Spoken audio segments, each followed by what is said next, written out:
না দেওয়ার জন্য যারা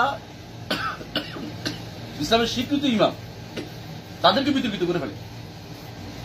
শেখুল আলবানী রহমতুল্লাহ আলাইহি তিনি ছিলেন গত শতাব্দীর সবচেয়ে শ্রেষ্ঠ আলেম, হাদিসের ক্ষেত্রে শ্রেষ্ঠ হাদিস বেত্তা।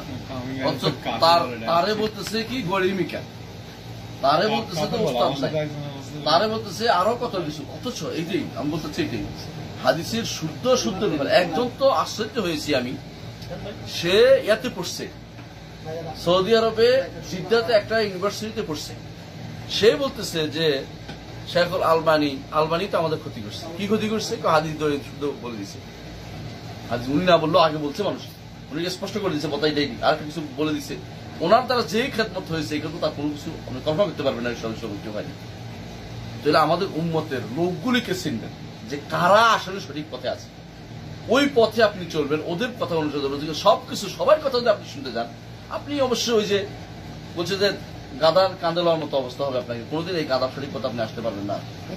রাস্তা চলতেও দোষ, ফিরতেও দোষ। আপনার দোষ থেকে মুখ থাকতে হলে এবং কোরআনে যদি আপনি আখিরাতে মুক্তি পেতে চান, দুনিয়াতে সঠিক করতে চান, আপনাকে অবশ্যই একটা সিলসিলা মেনে, সেই সিলসিলা হবে ওই হিসাবের সিলসিলা না, বা দলীয় সিলসিলা। সেটা হচ্ছে অবশ্যই রাসূলুল্লাহ সাল্লাল্লাহু আলাইহি ওয়াসাল্লাম মা আনা আলাইহি ওয়া আসহাবি, রাসূল বলেছেন আমার যেটার উপর ছিলাম, আমার সাহাবীরা যেটার উপর ছিল, এবং যেটার উপর ইমামরা চলে গেছে, সম্মানিত 4 ইমাম, যেটার উপর 6 ইমাম বুখারী, মুসলিম, আবু দাউদ, তিরমিজি, ইবনে মাজাহ আছেন, যারা চলে গেছেন, এদের মধ্যে সহি যে বর্ণনাগুলো আসছে, এদের মধ্যে সহি দুটোই আছে ওনারা।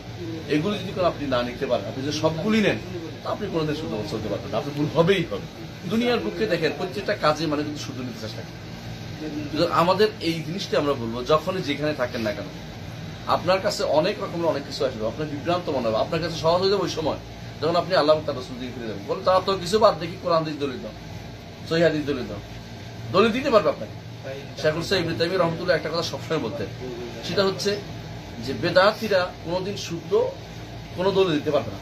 যদি শুদ্ধ দলিল দেয়, ওই শুদ্ধ দলিলের ভিতরে তার কথার রদ থাকবেই থাকবে, যারা তো শুদ্ধ দলিল দিতে পারবে না। তারা কখন দিবে? সবসময় বেদাত দুর্বল দলিল নিয়ে আসবে, দুর্বল কথা নিয়ে আসবে, বর্ণনা নিয়ে আসবে। ওইটা দিয়ে আল্লাহ রাজপথকে আপনি চোরা গলে দিয়ে বন্ধ করে রাখতে পারবেন।